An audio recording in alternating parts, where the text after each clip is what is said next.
Good morning guys. Hindi muna ako lumahot guys. Pahiyang muna.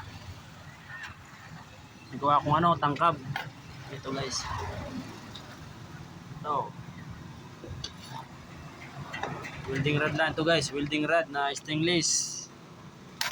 Ayan o. Saka kawil na mustad 557. Guys, ito nagawa ko na pwede na ito bukas.